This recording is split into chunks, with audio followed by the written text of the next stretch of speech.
السلام عليكم ورحمة الله وبركاته. الحمد لله وكفى وسلام على عباده الذين اصطفى. ونشهد أن لا إله إلا الله وحده لا شريك له. ونشهد أن سيدنا ومولانا محمدا عبده ورسوله الذي أرسله بالحق بشيرا ونذيرا وداعيا إلى الله بإذنه وسراجا وقمرا منيرا. أما بعد فقد قال الله تبارك وتعالى في كلامه المجيد وفي فرقانه الحميد. فأعوذ بالله من الشيطان الرجيم. بسم الله الرحمن الرحيم.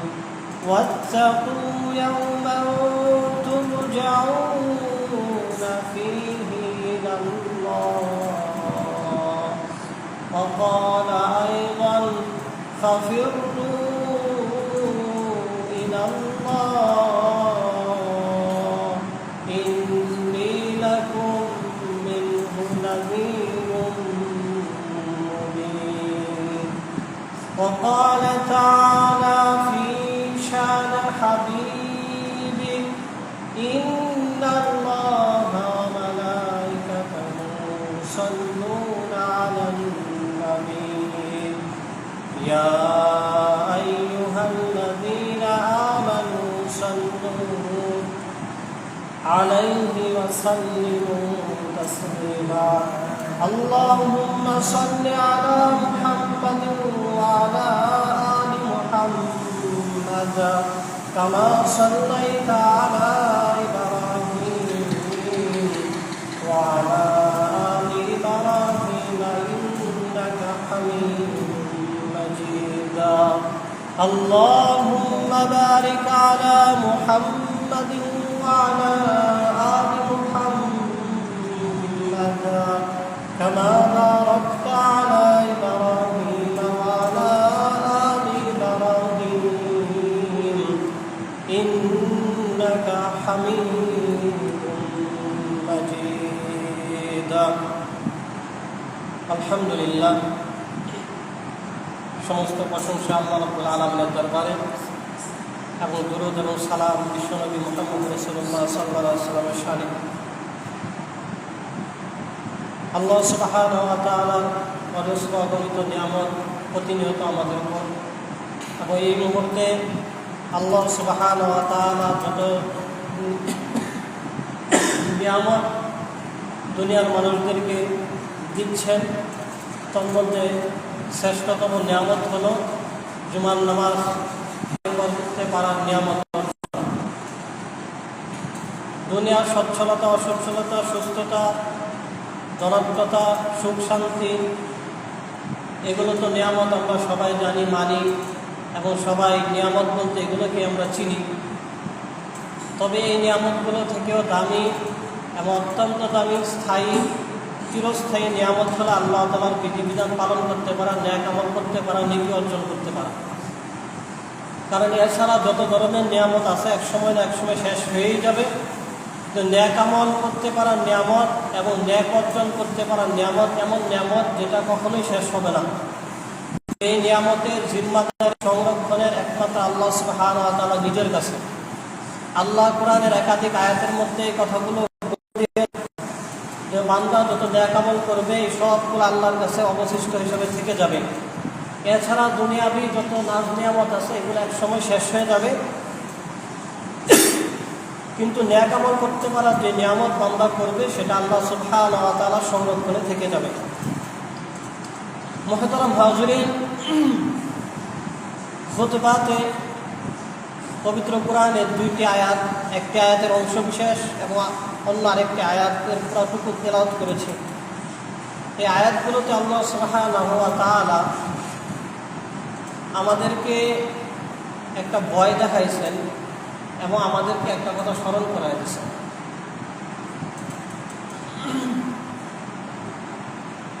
সূরা বাকারার 281 নং আয়াতে আল্লাহ সুবহানাহু ওয়া তাআলা বলেন, ওয়াত্তাকু, তোমরা সবাই আল্লাহ সুবহানাহু ওয়া তাআলাকে ভয় করো।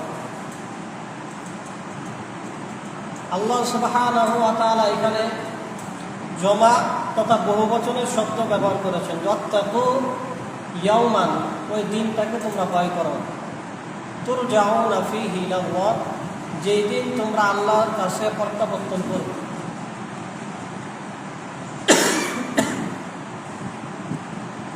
এই আয়াতে কারিমার দুইটা অর্থ।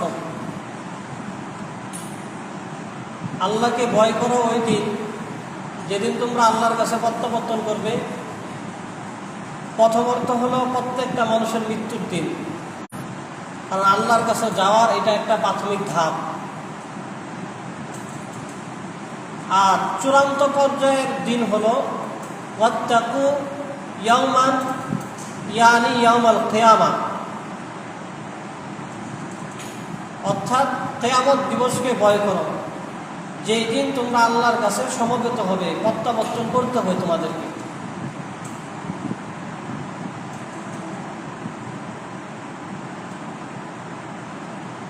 এর দ্বারা বোঝা যায় যেই দিন আমরা মারা যাব কিংবা যেই দিন কিয়ামত দিবস কায়েম হবে, ওই দিনগুলো স্বাভাবিক সহজ কোনো দিন না। মানুষ যখন মারা যাবে তখন তাকে শয়তানের সাথে, নফসের সাথে, বিভিন্ন জিনিসের সাথে তার বিভিন্ন ধরনের মোকাবেলার মাধ্যমে ঈমানের কালিমা পড়ে তারপরে মরতে হবে। খুব সহজ হবে না মৃত্যুর সময় কালিমাটা নসিব হওয়া। অনেক কষ্ট, ত্যাগ এবং অনেক কিছুর মোকাবেলার পরে জবান দিয়ে কালিমা আসবে। সুতরাং মৃত্যুর দিনটা এটা একটা কঠিন দিন। আর হাসরের ময়দান যে কঠিন সেটা বলার আর অপেক্ষা রাখে না, কারণ আমরা প্রায়শই এই কথাগুলো শুনে থাকি। আরেকটা আয়াত যেটা তেলাওয়াত করেছি সেখানে আল্লাহ সুবহানাহু ওয়া তাআলা বলেছেন যে ফাফিরু ইলাল্লাহ, খুব দরদের সাথে, মায়া, দয়া এবং মুহাব্বতের সাথে আল্লাহ সুবহানাহু ওয়া তাআলা বলতেছেন যে ফাফিরু ইলাল্লাহ ইন্নী লাকুম মিনহু নাযীরুম মুবিন। ফাফিরু ইলাল্লাহ ইন্নী লাকুম মিনহু নাযীরুম মুবিন। আল্লাহ সুবহানাহু ওয়া তাআলা দরদ মাখা ভাষায় সবাইকে আমাদেরকে দেখে বলতেছেন যে এই যে বিভিন্ন দিক দিগন্তে তোমরা ঘোরাঘুরি ছোটাছুটি করতেছো, আমার বিধিবিধানগুলো পালন করো না। দুনিয়াতে আসার পরে জান্নাতের কথা ভুলে গেছো, আমার সাথে কৃত ওয়াদার কথা ভুলে গেছো, দুনিয়ার চাপ চিকিয়ে তুমি মত্ত হয়ে পড়ে রইছো। তুমি মনে করতেছো যে দুনিয়ায় তোমার জন্য স্থায়ী, তোমাকে আর মৃত্যুবরণ করতে হবে না, আখিরাতে তোমার বিচারের সম্মুখীন হতে হবে না। এই যে দুনিয়ার মানে বিভিন্ন বস্তুতে তুমি নিজেকে ব্যতিব্যস্ত করে রেখেছো, ফাফিরু ইলাল্লাহ, তুমি আল্লাহর দিকে ফিরে আসো, আল্লাহর দিকে তুমি মুভমেন্ট ঘুরাও, তোমার দৃষ্টিটাকে আল্লাহর দিকে নিয়ে আসো, তুমি আল্লাহর বিধিবিধান তোমার জীবনের মধ্যে ফিট করে দাও। খুব দরদের সাথে, মায়ার সাথে আল্লাহ সুবহানাহু ওয়া তাআলা বলতেছেন আর ছুটাছুটি ঘোরাঘুরি করো না, দুনিয়াতে আর মত্ত হয়ে থেকো না। ফাফিরু ইলাল্লাহ, আল্লাহর পথে, আল্লাহর দিকে চলে আসো, আল্লাহর বিধানে নিজেকে রাঙিয়ে তুলো। ইন্নী লাকুম মিনহু নাযীরুম মুবিন, নিশ্চয়ই আল্লাহ তাআলা সুস্পষ্ট দেখনেওয়ালা। আল্লাহ দেখার মধ্যে কোনো ধরনের ত্রুটি বিচ্যুতি নেই। আল্লাহ খুব ভালোভাবেই দেখতেছেন, তোমাকে আল্লাহ খুব সুচারুরূপেই পর্যবেক্ষণ করতেছেন। তুমি কোথায় কখন কি করতেছো, তোমার প্রতিটা পদক্ষেপ আল্লাহ খুব সুচারু সুন্দরভাবে ভালোভাবে পর্যবেক্ষণ করতেছেন। সুতরাং আল্লাহর দিকে ফিরে আসো। মুহতারাম হাজিরিন, এজন্য আমরা যেখানেই যাই করি না কেন আল্লাহর দিকে আমাদেরকে পরিষদে প্রত্যাবর্তন করতে হবে। একটা হলো বাধ্য হয়ে ধরা, আর একটা হলো নিজে থেকেই সারেন্ডার করে নেওয়া। যদি নিজের থেকেই সারেন্ডার করে তখন মাফের একটা সুযোগ আছে।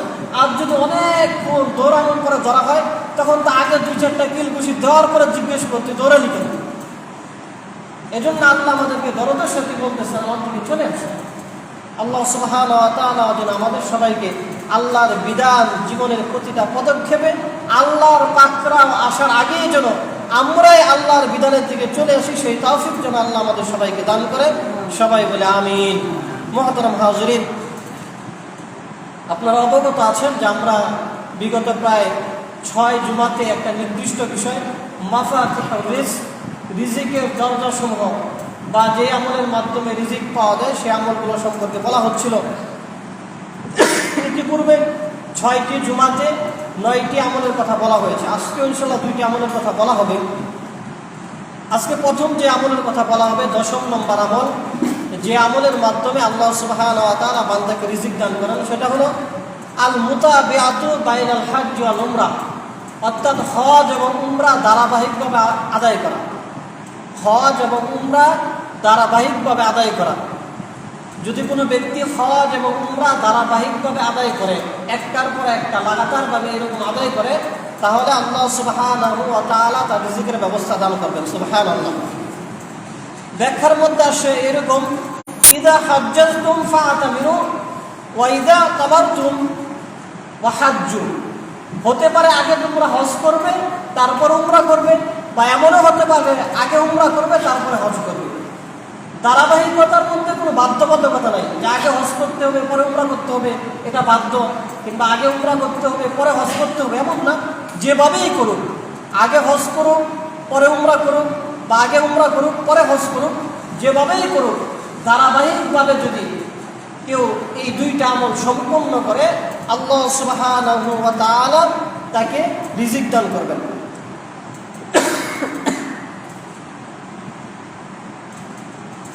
ধারাবাহিকতার অনেক গুরুত্ব আছে।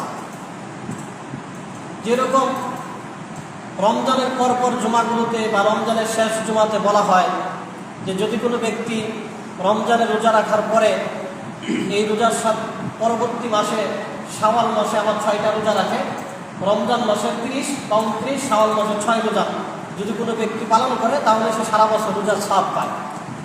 এটা ধারাবাহিকতার কথা বলা হয়েছে। সুন্নাহ আছে বাহু, যে রমজানের রোজা রাখছে এরপরে ধারাবাহিকভাবে আবার শাওয়ালের রোজা রাখছে। কিন্তু রমজানের রোজা না রেখে শুধু শাওয়ালের রোজা রাখলে আবার সারা বছর ছাপ হবে না। এগুলো ধারাবাহিকতার ফজিলত। এমনইভাবে ধারাবাহিকতার আরো কিছু ফজিলত আছে। যেমন এক হাদিসে আছে, যদি কোনো ব্যক্তি 40 দিন ধারাবাহিকভাবে তাকবীরে উলার সাথে নামাজ আদায় করে তাহলে ওই ব্যক্তিকে আল্লাহ সুবহানাহু ওয়া তাআলা 2টা পরোয়ানা দান করবেন। তার নামটা ইমানদারের লিস্টিতে লিপিবদ্ধ করে দিবেন এবং তার নামটা জান্নাতীদের লিস্টে লিপিবদ্ধ করে দিবেন। যদিও 2টা মনে হয় কিন্তু আসলে 4টা। মুনাফিকদের লিস্টি থেকে যখন নাম মুছে যাবে ইমানদারের লিস্টিতে উঠে যাবে, জাহান্নামীদের লিস্টে যদি নাম মুছে যায় জান্নাতীদের লিস্টের নাম উঠে যাবে। এটাও ধারাবাহিকতার ফজিলত। তাকবীরে উলা, তাকবীরে উলা বলা হয় প্রথম তাকবীর। জামাতে নামাজের সময় ইকামতের পর্ব যখন ইমাম সাহেব আল্লাহু আকবার বলে দাঁড়ান, এই ইমামের সাথে সাথে আল্লাহু আকবার বলে নামাজে দাঁড়িয়ে যাওয়া, এইটাকে প্রথম যে আল্লাহু আকবার বলে নামাজ শুরু করা হয় তাকবীরে তাহরিমা, এটাকেই তাকবীরে উলা বলা হয়, মানে প্রথম তাকবীর। এইখানে আমরা অনেক সময় এমন হয় যে ইকামত দেওয়া শেষ, ইমাম সাহেব আল্লাহু আকবার বলে নামাজ শুরু করে দিয়েছেন, সূরা ফাতিহা পড়ে দিয়েছেন, আমরা হয়তো হাতের আঙুল চুলকাইতেছি, নয়তো এরকমভাবে মাথা টাথা চুলকাইতেছি, আর নয়তো আমরা মনে হয় ইকামতের পরে নামাজের নিয়ত করতেছি। ইমাম সাহেব কিন্তু সূরা ফাতিহা শুরু করে দিয়েছেন, আমরা কিন্তু নামাজের নিয়তের মধ্যেই পড়ে দিয়েছি। এখনো উচিত ছিল একামতের সাথে সাথেই নিয়তটা করে ফেলা, এবং এটা একটা গুরুত্বপূর্ণ বিষয়। নামাজের তাকবীরে তাহরিমা বাঁধার আগেই কিন্তু নিয়ত করে তারপরে তাকবীরে তাহরিমা বাঁধতে হবে। এমন যেন না হয় যে আল্লাহু আকবার বলে নামাজ শুরু করছে, এখন সানা পড়ার পরে নিয়ত করতেছে, আল্লাহু আকবার বলার পরে নামাজ শুরু করার পরে নিয়ত করতেছে আমি জোহরের নামাজ পড়তেছি সুবহানাল্লাহ, এমন যেন না হয়, তাহলে নামাজ হবে না। কারণ নিয়ত হলো তাকবীরে তাহরিমার আগের কাজ। তাকবীরে তাহরিমার পরে নামাজের ভিতরে যেই কাজগুলো আছে সেই কাজ ছাড়া যদি বাইরের কাজ করা হয় তাহলে নামাজ নষ্ট হয়ে যাবে। আর নিয়ত হলো তাকবীরে তাহরিমার আগে, মানে নামাজের বাহিরের কাজ। তাকবীরে তাহরিমা থেকে নামাজের ভিতরের কাজ শুরু, সুতরাং বাইরের কাজ যদি ভিতরে নিয়ে আসা হয় তাহলে নামাজ হবে না। এজন্য তাকবীরে তাহরিমা পাওয়ার জন্য আমরা সাথে সাথেই আল্লাহু আকবার বলে নামাজে দাঁড়িয়ে যাব। এটা হলো তাকবীরে তাহরিমার প্রথম শ্রেণী। দ্বিতীয় শ্রেণী হলো সূরা ফাতিহা শেষ করার আগেও যদি কোনো ব্যক্তি নামাজে শরীক হতে পারে, হাদিসের কিতাবের ব্যাখ্যার মধ্যে আসে, তাহলেও সে তাকবীরে তাহরিমা সওয়াব পাবে। আরেক ব্যাখ্যার মধ্যে আসে অনেক চেষ্টা করার পরে প্রথম তাকবীরও পায় নাই, সূরা ফাতিহা পায় নাই, যদি কোনো ব্যক্তি রুকুতে যাওয়ার আগেও প্রথম রাকাতটা কোনোভাবে ধরতে পারে, তারপরে আল্লাহ তাকে তাকবীরে তাহরিমা সওয়াব দান করবেন। এজন্য বুদ্ধিমানদের জন্য তো প্রথম তাকবীরটাই ধরা উচিত, তাহলে আর কোনো সংশয় থাকলো না, ব্যাখ্যারও প্রয়োজন পড়লো না। ফার্স্ট ক্লাসে তো সবাই যেতে চায়, কে থার্ড ক্লাসে যেতে চায়? এজন্য সবচেয়ে আলা, সবচেয়ে উত্তম হলো প্রথম তাকবীরের সময় নামাজের মধ্যে তাকবীরে বেঁধে নামাজ শুরু করা। এইভাবে যদি কেউ 40 দিন ধারাবাহিকভাবে নামাজ আদায় করতে পারে, আল্লাহ মুনাফিকদের লিস্টি থেকে তার নাম কেটে দিবেন, জাহান্নামীদের লিস্টি থেকে তার নাম কেটে দিবেন। মুনাফিকদের লিস্টি থেকে নাম কেটে দিলে মুমিনদের লিস্টে নাম উঠে যাবে, জাহান্নামীদের লিস্টি থেকে নাম কেটে দিলে জান্নাতীদের লিস্টিতে নাম উঠে যাবে। এটাও ধারাবাহিকতার সওয়াব, ধারাবাহিকতার এরকম ফজিলত।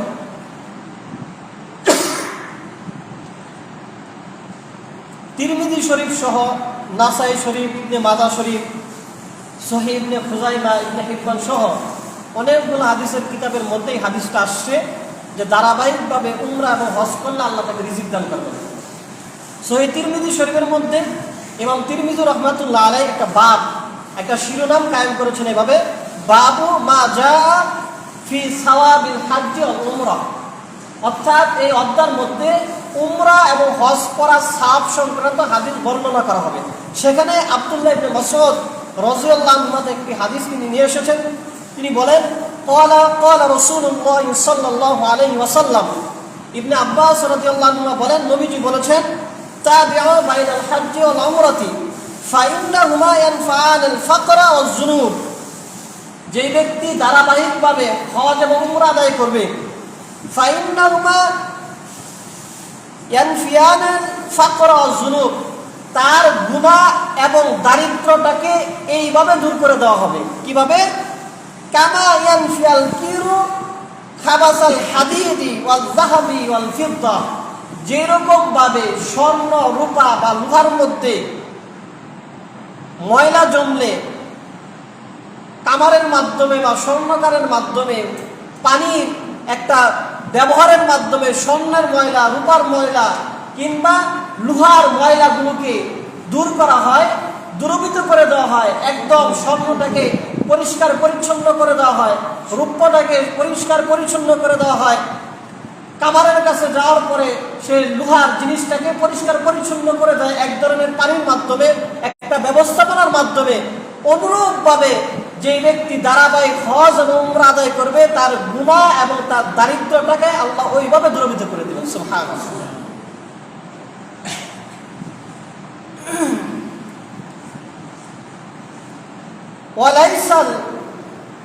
ওয়ালাইসা লিল হজ্জাতি আল মাবরুর, এবং মাবরুর হজ, কবুল হজের সওয়াব হয় না, হবে না কোনো কিছুর মাধ্যমে, সওয়াব কোনো সওয়াবের মাধ্যমে কবুল হজের সওয়াবটা হবে না, ইল্লাল জান্নাত, তবে যেটা দেওয়া হবে সেটা হলো জান্নাত। অর্থাৎ কবুল হজের কোনো সওয়াব বা বিনিময় নাই, হ্যাঁ যদি বিনিময় দেওয়া হয় সেটা জান্নাত দেওয়া হবে। অন্যভাবে করা যেত, অর্থটা হাদিসে যেহেতু একটু অন্যভাবে করা হয়েছে, সহজভাবে বলা হয়নি, বলা হয়েছে কবুল হজের কোনো সওয়াবই নাই, হ্যাঁ, যদি সব আল্লাহ দেন তাহলে অবশ্যই তাকে জান্নাত দান করবেন। অনেকগুলো কিতাবের মধ্যে হাদিস আসছে, এবং এই তিরমিজি শরীফের মধ্যে ইবনে মাসউদ রাদিয়াল্লাহু আনহু বলেছেন, কিন্তু অন্যান্য হাদিসের কিতাবে অন্যান্য সাহাবারা বলেছেন। এর দ্বারা বোঝা যায় এই হাদিসের গ্রহণযোগ্যতা বেশি। একাধিক কিতাবে আসছে, একাধিক সাহাবী বলেছেন। এছাড়াও বুখারী মুসলিম শরীফের মধ্যে একটি হাদিস আসছে, সেই হাদিসের বর্ণনাকারী হযরত আবু হুরায়রা রাদিয়াল্লাহু আনহু, তিনি বলেন, আন আবি হুরায়রা রাদিয়াল্লাহু তাআলা আনহু আন্না রাসূলুল্লাহ সাল্লাল্লাহু আলাইহি ওয়াসাল্লাম আল উমরাতু ইলাল উমরা কাফফারাতুন লিমা বাইনাহুমা আল হজ্জুল মাবরুর লাইসা লাহু জাযাউন ইল্লাল জান্নাহ, রাওয়াহু বুখারী ও মুসলিম। আবু হুরায়রা রাদিয়াল্লাহু আনহু বলেছেন যে এক উমরা থেকে অপর উমরা পর্যন্ত কাফফারাতুন লিমা বাইনাহুমা, মাঝখানে যে গুনাহগুলো হবে আল্লাহ সব গুনাহগুলোকে মাফ করে দেন। এবং এইখানে কবুল হজের ব্যাপারে ওই কথাই বলেছেন, আল হজ্জুল মাবরুর, এবং কবুল হজ যেটা লাইসা লাহু জাযাউন, এটার কোনো বিনিময় হয় না। হ্যাঁ, যদি বিনিময় দেওয়া হয় ইল্লাল জান্নাত, তাহলে তাকে জান্নাতই দেওয়া হবে। এছাড়াও আরো অনেকগুলো হাদিস আছে যে আল জামাআতু ইলাল জামা, আল জুমআতু ইলাল জুমা, আল উমরাতু ইলাল উমরা, আল রমাদানু ইলাল রমাদান